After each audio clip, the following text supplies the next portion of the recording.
Hi, everybody. Coming on very late, burning the midnight oil, 1,700. I see that I'm on. Let's see if I can just. Oh, there. Okay. Okay. So, what a great day. What a great day. I wish I could come on earlier. Because, burning the midnight oil is not always the easiest thing. But we've got to do it for Richard. There's not a mountain too high. There's not a valley too low. There's not a stream we won't cross. And this has been from the beginning when a tip came from the office of Veronica Escobar, Representative Veronica Escobar, that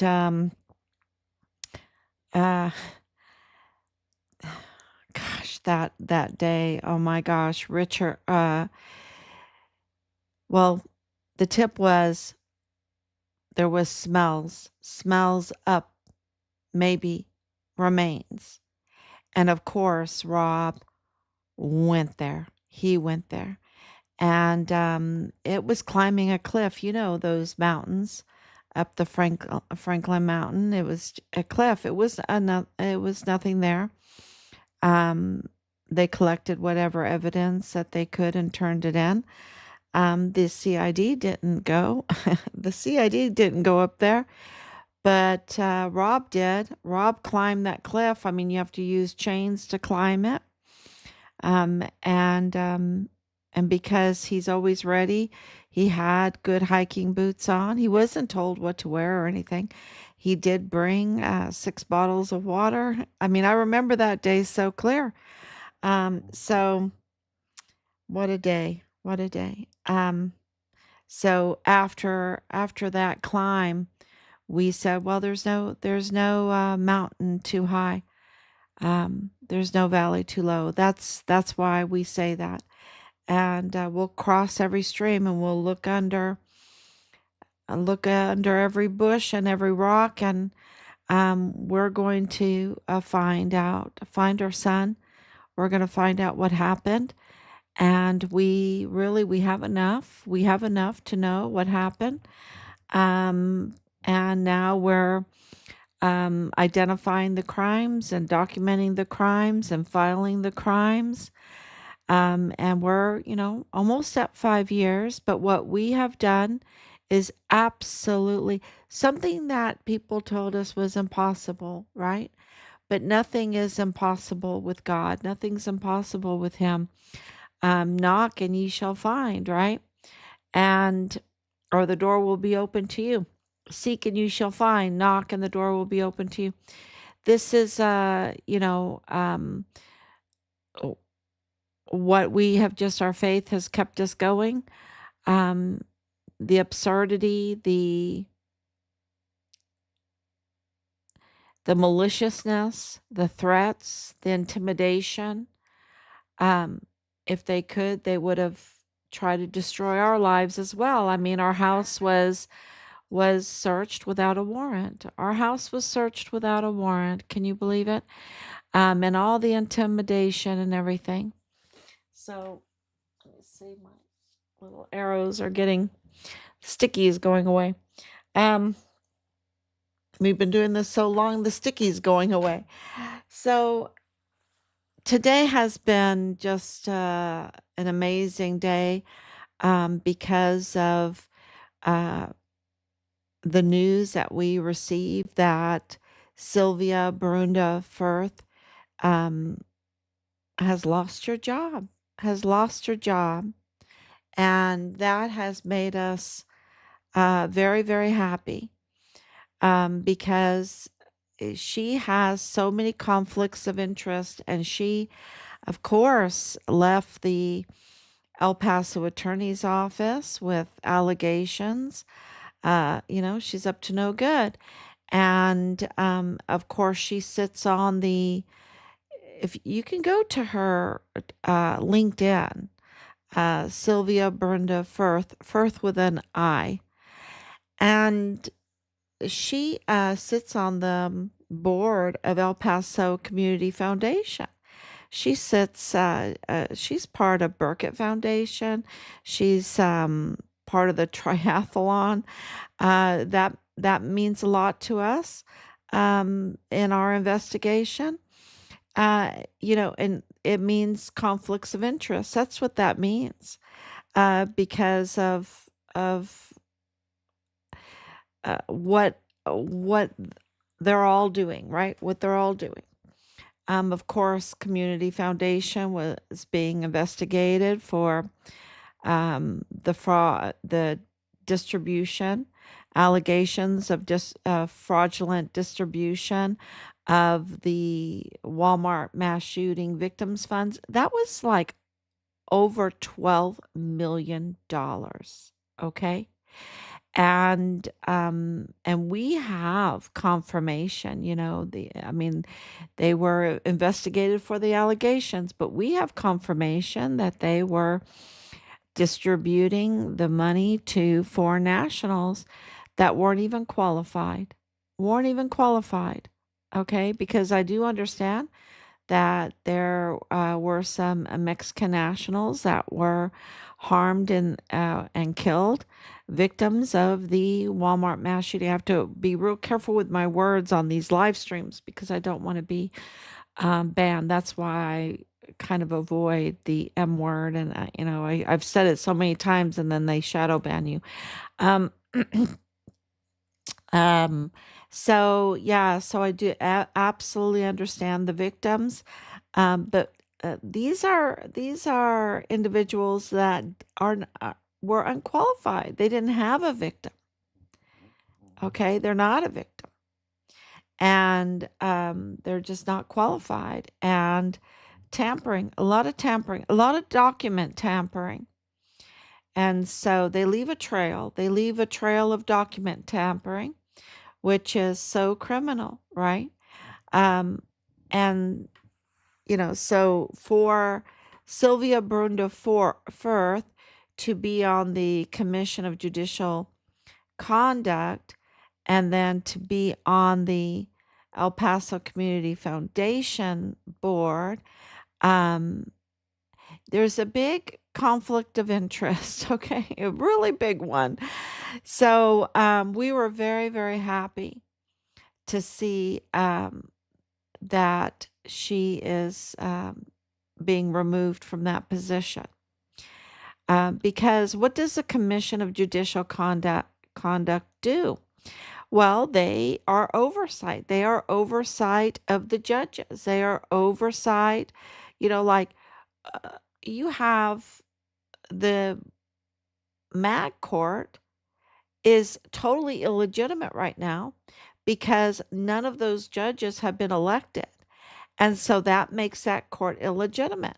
Why? Because the Constitution, the Texas Constitution says a court that has full jurisdiction, the judges need to be elected. They need to be elected. They need to have the oversight of the people themselves. Um, and that is not the case with the El Paso Criminal Law Magistrate Court. And so there's a lot of up to no goods in that, they're just up to no good in that court. And so we need the Commission on Judicial Conduct to point that out, to do the investigation, to rectify the wrong, to rectify the disenfranchisement of the voters' rights of El Pasoans. And, when you have someone like Sylvia Brunda Firth that has all kinds of conflicts of interest, it just doesn't get done. It just doesn't get done. And the sad thing is, and the terrible thing, and the aggravating thing, and the annoying part of this, and the criminal part of this, is that she gets to collect a paycheck, and then she can't even get the job done. She can't even get the job done because she's too conflicted. She's just too conflicted. So this is really, a huge blessing that she has been removed. And and we'll see now. We'll see if the Commission on Judicial Conduct will actually do their job, right? Otherwise, why even fund them? Why even fund them? Why even pay anybody? This is the thing. We don't need more expenses, right? For nothing, right? We don't need, if they don't do oversight of the corruption of the judges, then, you know, because clearly you have a DA's office, and she knows this because she's been part of the El Paso judicial community for years and years and years. And, she knows the DA's office is totally broken, that James 2028 stamp Montoya needs to be absolutely investigated, that Bill Hicks with his usurpation and his cartel, bringing in a cartel to be his chief of staff, to bring his cartel in to be chief of staff. That's Luis Rene Diaz, right? And of course, totally connected family to Manny Chavira. I mean, Manny Chavira is cartel. He's absolutely cartel. And his family Bob Moore, with Bob Moore's, this group were running A&R Chavira Auto Group LLC, that targeted our son. That targeted our son before months before his life was taken. They started targeting him. This is Bob Moore of El Paso Matters. I mean, that is funded by that parent company. The parent company is El Paso Community Foundation. And so, when you want to have oversight, right? And you have someone that is so conflicted, like Sylvia Brunda Firth, that can't even do her job. She can't get the job done. Then you have a sign up saying, "Go, go, criminals, go, go, go, go, go, do it more." And be brazen and be bold. And then people, uh, can understand then how hundreds of thousands of children were trafficked, and all of these substances, this really bad substance that kills you, can be trafficked in, and how weapons and ammunition from supposedly a military installation is trafficked out. But it really wasn't a military installation. I mean, it is, but it really wasn't acting as a military installation. It was so breached. The security was so breached. They were doing all kinds of trafficking and all kinds of nonsense.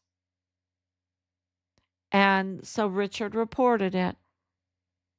And because Bob Moore was part of the nonsense, he became a co-conspirator with Manny Chavira to target Richard.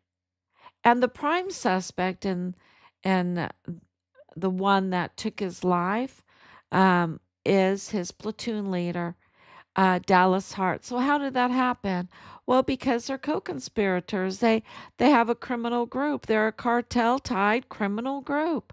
And that cartel-tied criminal group involves Manny Chavira and, of course, Bob Moore, and, of course, Dallas Hart and Dallas Hart's mother, Leilani Hart, and Dallas Hart's family member that was in the Fort Bliss CID. He's not in there any longer because he had his badge terminated in 2021.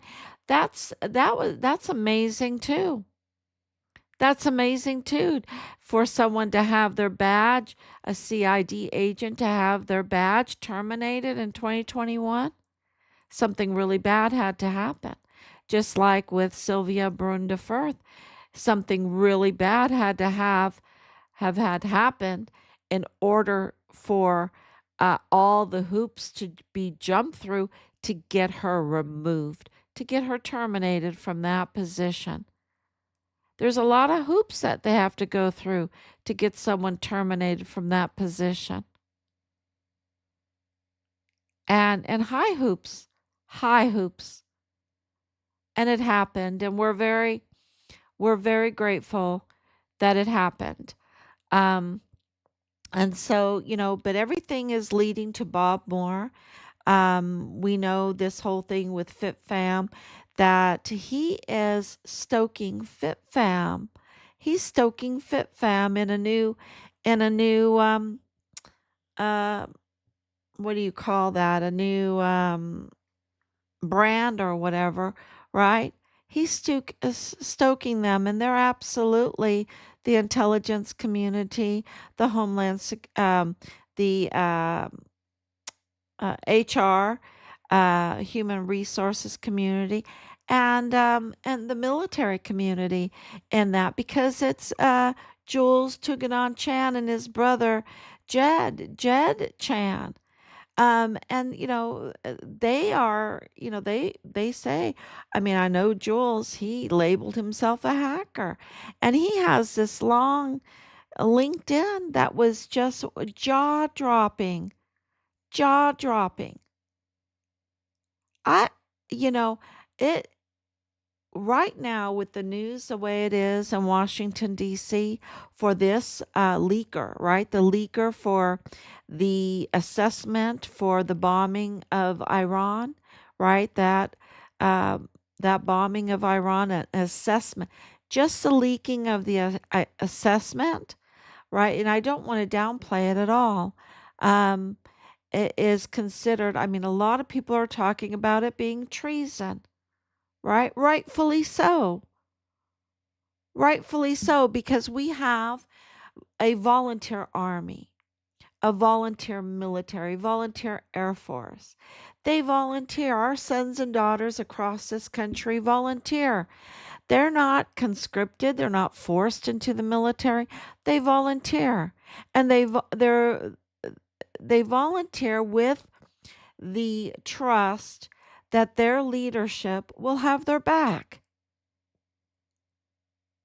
Will have their back, right? That's uh there's other that duties that the leadership has to do, that our volunteer sons and daughters uh trust their leadership to do. Um and they really targeted Richard, didn't they? They weaponized themselves and their power against Richard because he was a whistleblower, and they were conflicted. They were conflicted and compromised, and up to no good because of what's going on in El Paso. And I'll tell you, when you have these gatekeepers like Manny Chavira, who stop investigations, who uh, eh, can interfere in all kinds of ways with the Walmart mass shooting case, with the schools, with Richard's case, and target whistleblowers. When you have the likes of Sylvia Brun de Firth, that's a gatekeeper that can stop investigations, can stop any oversight, can absolutely put up the green sign for criminals to go, go, go, keep going and growing. It's really the act of a traitor to give people the incentive to be involved in crime, because then other people see their hard times, and they see these people getting away with major crimes, and then they have gatekeepers that don't allow oversight and investigations, and then They think, oh, maybe I should get into crime. It really is a stumbling block. You know what the Bible says about a stumbling block? That you can just take a millstone, put it around your neck, and throw yourself in the abyss when you become a stumbling block for people. And and that means the grooming, and that means tempting them with the criminal activity. That's what that means. And and then it gets really worse because we have breaking news tonight. We have breaking news every night, and today is no different. And I've been saying from the very beginning, because I know from my father, okay? I know from being born at White Sands. I know from going to Bassett Elementary School, MacArthur Elementary School, being on Fort Bliss in elementary school, going to school there, and and of course, my dad and I would jog together. We were jogging partners. Um, and we love El Paso, but we know that it is absolutely covered in tunnels. We know that El Paso has tunnels all underneath it. There are tunnels everywhere under El Paso. And why I didn't even realize, when I started talking about that, because I thought it was just regular knowledge. Because when I lived there years ago, growing up there, in the circles that I was in, it was regular knowledge that El Paso had tunnels everywhere, and those tunnels absolutely went across to Juarez, Mexico, because Juarez, Mexico has tunnels everywhere. Because the two cities used to be one city. Of course it was. It's like one big Siamese city, and now it has a separation, a wall, right? A wall, a border. It has a border. And and if you ask people what side they would prefer to live on, you could ask the AG of Juarez. What is his name? Mr. Salas.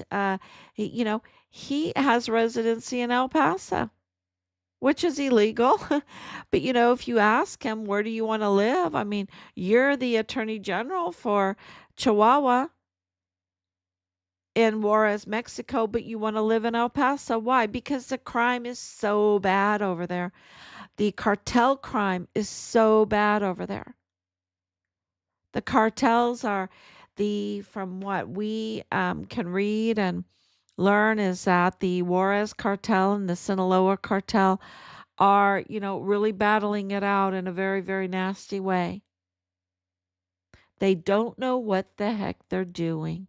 I'm not going to I'm not going to drop the F bomb, but they just don't know what they're doing,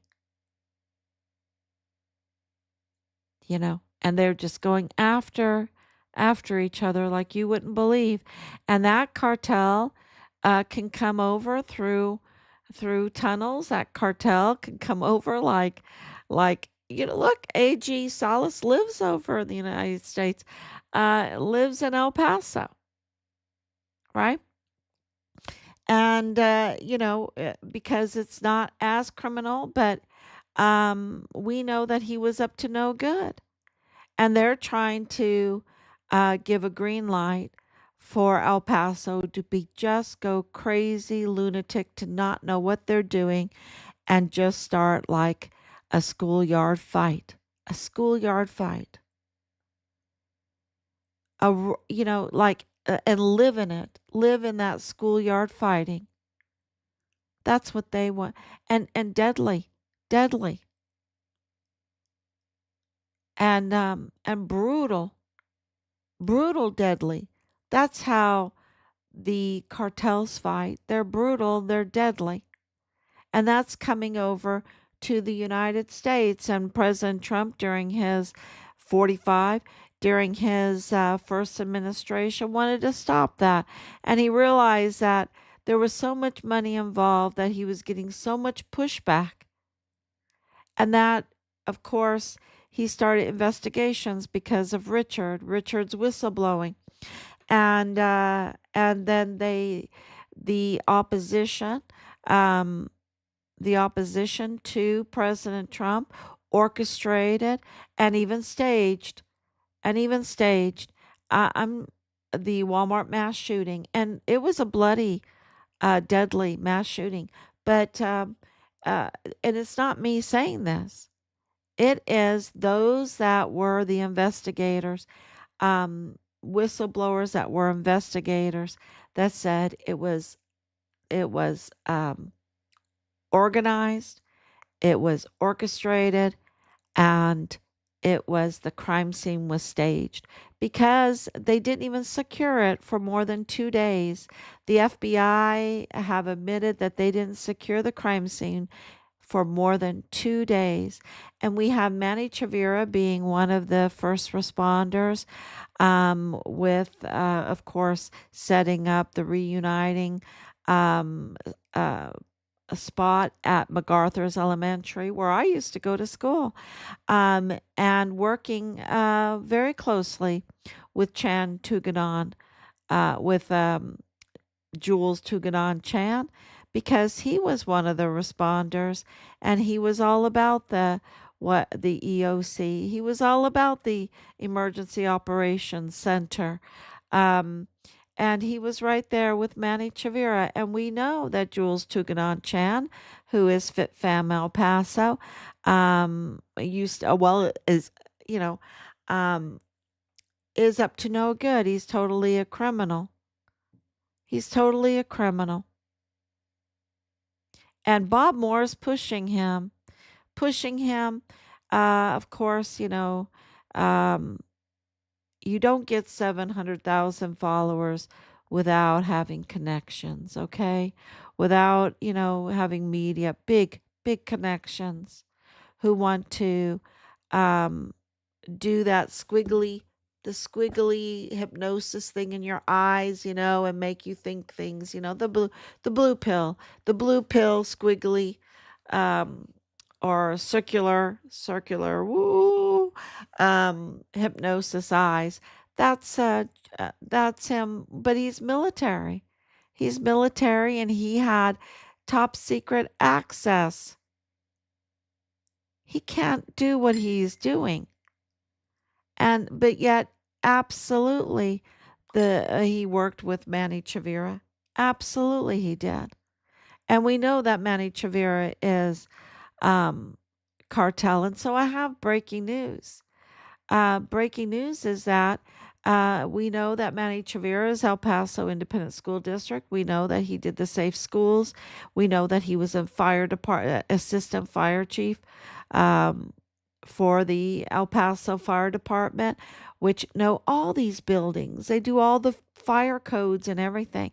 Well, the El Paso, there are schools in El Paso, that have, and there's a couple, you could go online, and we did it. We went online. There's like two that are right there on the border. There's four, but two of them are right there on the border, and they have tunnels. The tunnels are running underneath the schools. And we did some check on that, and we've been saying the tunnels are there.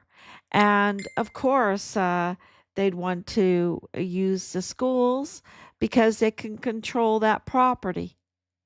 And so it really clarifies why well, we always thought that Manny Chavira got the chief of police without having a peace officer's license because of his involvement in the orchestration setup, the whole bloody foul play of the Walmart mass shooting. We just thought it was all about that, right? All about that, and that because it was just days after the Walmart mass shooting, that he got chief of police, that it was because of that, like quid pro quo, like, okay, we're going to make you chief of police. You don't have any qualifications, but we want to give you this very high paying job. You know, uh, that's um, that's what we were thinking. Um, but also now um,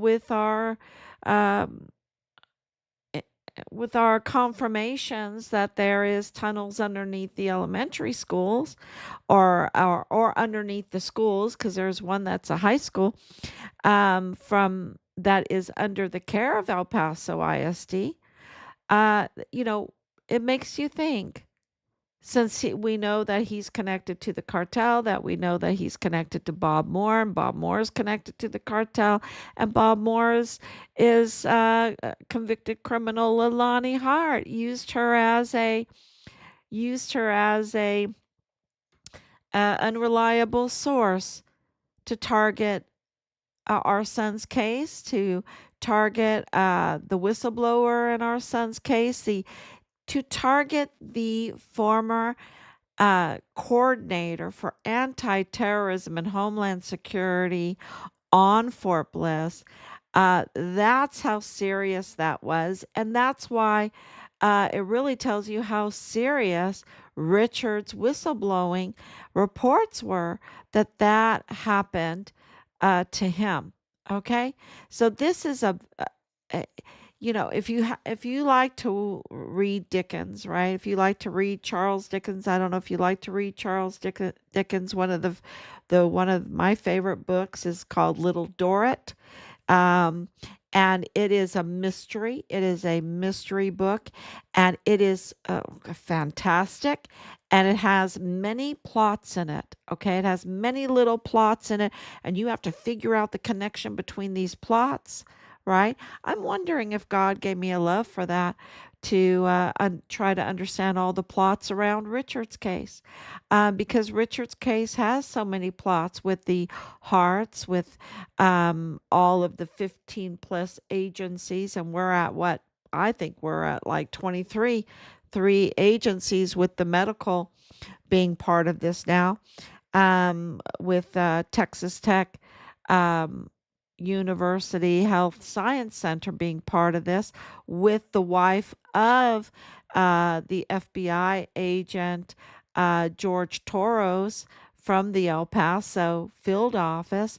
Uh, yeah, that's another conflicted person, very conflicted. Well, all those people are conflicted, and then they have absolute connections with. They work together. Melissa and Alexis Mayella worked together, and they knew all along that Alexis was married to Brian Crucius, Patrick Crucius's brother. They knew that Michael Mayella was in the federal courthouse, and that her brother, Michael G. Mayella, was in the DA's office with Jaime Esparza, was in the FBI office with George Torres, in the Walmart cybersecurity, working for Walmart in cybersecurity. They knew all of this. So there's so many different plots in this, and that's why it can get a little confusing. But they're all connected, y'all. At the end of the day, they're all connected. Just like Nadal Bayim connects them all with Isis Chavira, his wife. Well, I mean, he just divorced her after decades of being married to her, but it seems like it. Well, they were married, they were living together for decades. Um, and then all of a sudden, when they start getting investigated, when they start getting sued, have to they have to get a divorce, when their family, especially Isis Chavira, and even his daughter, um, he has two daughters, is really into real estate. It's all about this property thing. So yeah, they're all connected, and of course they're connected to the cars, to the Chavira Auto Group, and of course to G3 32nd AdCom, because his son-in-law, Lieutenant Colonel Bradford Bugado, was in G3, and you know could easily tamper with travel vouchers and all of that stuff, which we know the military. And so when Dallas Hart tried to give us some fraudulent paperwork, we're like, well, that's a fraud. That's been digitized for years now, and uh, you're giving us scrap. You're giving us what we say in German is Schrott, garbage. It's garbage. And he is a prime suspect in ending Richard's life. So, uh, just the lies after lies after lies really confirm that they're hiding things, right? Trying to cover up things. And them pushing Chan with all of he's so conflicted, y'all. He is. Talk about conflicted people. I don't think there's another person as conflicted as Chan. He's so conflicted in all of this. It's and for Bob Moore to be, like buddy buddy with him and try to push, and try to softball and not even name his name. Not even name his name. Don't mention the Mayellas, Bob Moore. Don't do your job, Bob Moore, right? Don't mention Jules Chuganon Chan, and don't mention that he forfeited uh FitFam El Paso years ago. And when we found that out, we bought the LLC. That's why they have to go to they have to rebrand themselves.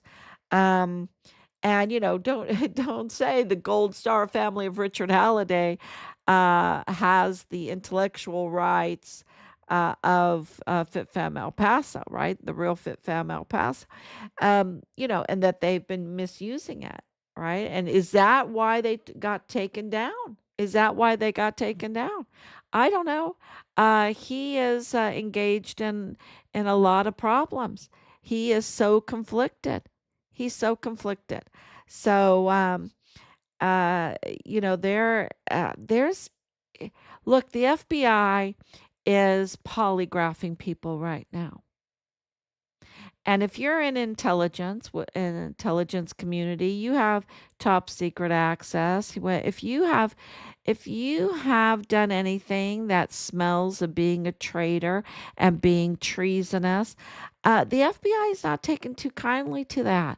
The Trump administration is not taking too kindly to that. We went from mealy mouth to raising Cain. We went from mealy mouth to raising Cain. Um, you know, and they're not taken too kindly to people that are traitors or people that are engaged in trafficking under schools using tunnels. They're not, and they know that. They know that there's tunnels all over El Paso because I knew that as a girl. I knew that as a girl. And and for it to be under schools and to have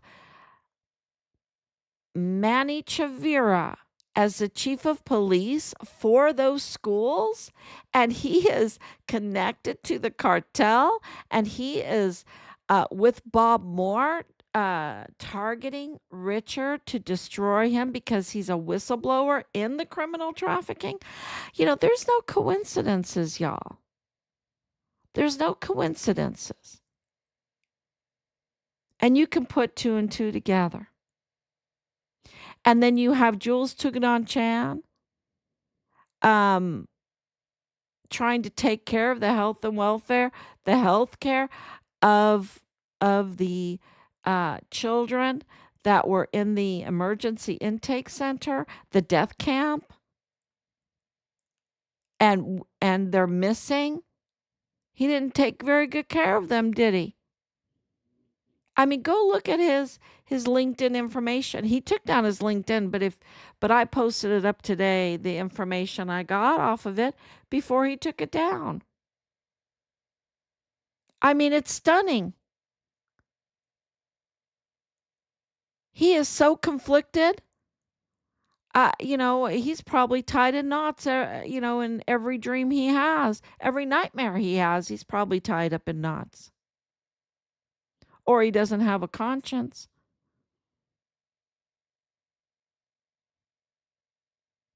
So, and is it, and he, the other thing too is that before we even knew who he was, we knew that he was on our live streams all the time.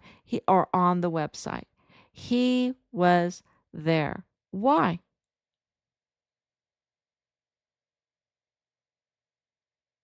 And he was with the bullies. He was with Bob Moore. He was with Amber Chase. He was with Dallas Hart. He was with the bullies.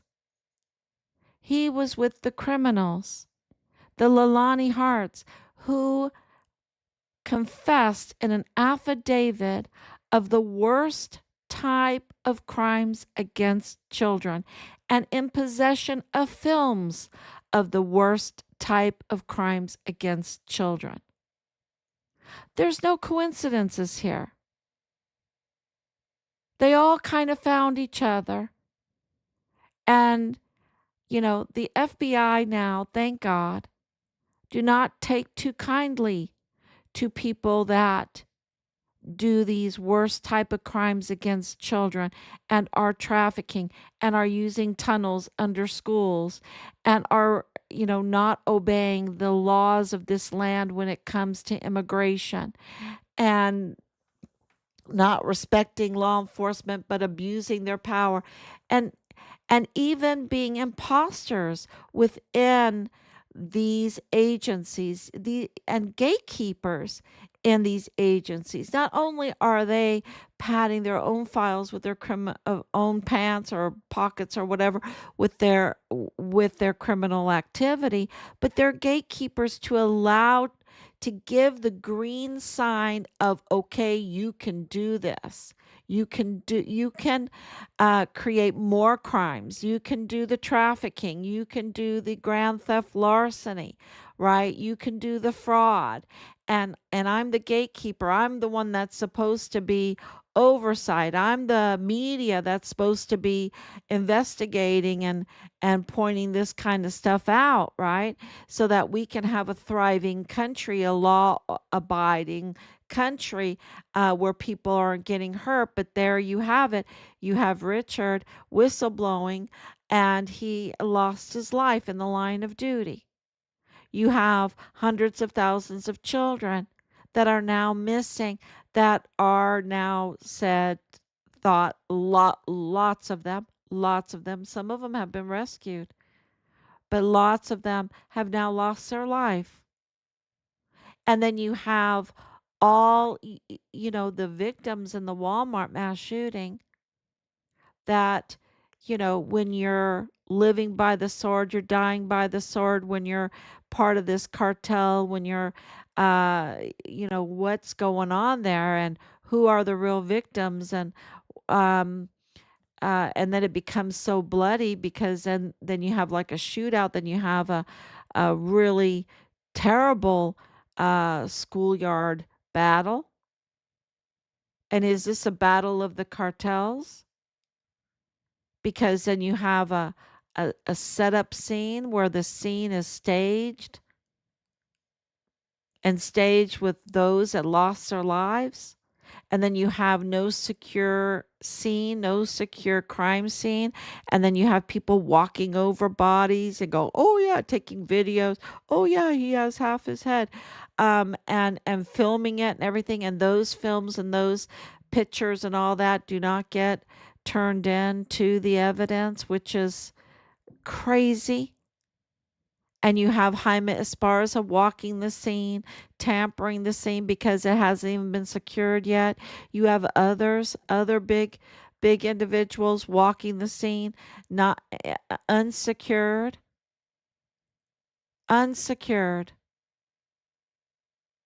for over 48 hours. But yet, very, very quickly, at lightning pace, you have the open checkbook approved for the defense, the taxpayers to pay for the defense of Patrick Crusius. And within 48 hours, you have Joe Spencer collecting on the money already. It looks like it because what happened the 3rd, That's Saturday, 3rd, the afternoon. Then you have the 4th, that 5:42 in the morning. I believe it was 5:42 in the morning. They approved the millions and millions of dollars that were to come, right? The open checkbook.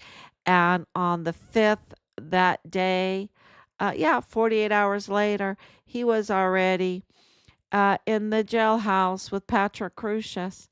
Um, you know, and it just there's so many questions there, but it proves all those questions and all the evidence that we have absolutely proves that this was all preemptive, pre pre-orchestrated, pre-planned. I'm trying to get the right word. Pre-planned. And it was terrible. 23 people lost their life, and what, 2 dozen were injured? And these were, uh, uh, I know of two that were headshots. To me, that's execution. And Manny Chavira is right there in the, right there as a responder, with his El Paso ISD, and the FBI are there with George Torres, and his wife is mixed up, well, a doctor with the Texas Tech University Health Science Center. You don't think she got involved in all of that, especially mental health, and Lorraine Mayella too, and then Jules took it on Chan. We know for sure because he confessed to it that he was there, and the scene wasn't even secured.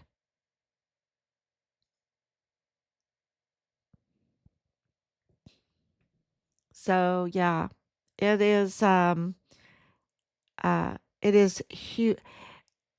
It's so big, and so I'm very very happy that the FBI are immediately going after the leaker for the assessment, um, for the bombing of Iran, because then I know, and calling it treason, I mean, they're really putting it out there that this is putting our country in danger, and our volunteer sons and daughters in danger, and not acknowledging uh, uh, this magnificent hit that really ended the war. It's a 12-day war, right? 12-day war. Let's see if the ceasefire holds up. It's really amazing. President Trump needs to win the Magnificent Award, right? I mean, I don't think that they're going to give him a peace prize because they only give Obama that, right? The likes of him, who bombed. He wasn't peaceful at all. But President Trump, God's watching. God is watching, and what he did was really magnificent. And what he is saying now, calling for this arrest of these traitors, and the media is involved. Okay, this is to the media getting access, just like um, Mayella being in the federal courthouse, having access to the files, being in the DA's office, having access to the files, being in the FBI's office, having access to the files, being in Walmart cybersecurity, having access to the files, and of course being Texas Tech, being in the medical Texas Tech. Having access to files, right? That quid pro quo, don't mention my name, I'll give you access to files. And to the media, and the media using them badly. He's a disgraced he's a disgraced fixer. He's not even a journalist. He's a fixer. And he's a jefe capo, right? Which is the Mexican name for that. And yeah, so what's happening right now in Washington, D.C., it's even bigger in El Paso. I have to tell you, it's even bigger. It's huge. And so they absolutely know about it. And they're sending messages. And thank you, Anicia, for coming on with your prayers and your hearts. And thank you and your love. And Danielle, too, with your prayer and justice. Absolutely. And the Purple Heart for Richard, when that came back to us, it was like, wow, wow. So um, we did get confirmation today that there's tunnels under there's some schools that have tunnels under them close to the border. And I would say there's tunnels everywhere. So that's, uh, um, that's not really hard for us to believe that they're using schools to do trafficking, right? As a cover for trafficking. It's pretty shocking, but yeah, um, it's not a surprise. And then, so we're very grateful for that information. Thank you so much. We're so grateful. Thank you so much. We're really getting a lot of feedback, and thank you so much for taking down. I want to say thank you to Meta for taking down FitFam El Paso, and I think they need to take down at FitFam El Paso because they're just up to no good, right? But there's this little ting in me. I I just can't shake it that Jules Chan has the same last name as Priscilla Chan, Mark Zuckerberg's wife. That's hard for me. So to shake. So, because I'm just wondering how in the world was he able to run that site with 700,000 people for so long? Um, uh, you know, uh, because you have to pay your taxes, right? You have to pay your taxes. Anyway, it's just there's gatekeepers. There's gatekeepers, and and you know and until those gatekeepers, until we and you know, and they're starting to fall. They're starting to fall until we get rid of the gatekeepers and put in people that want to do their duty that are not so conflicted.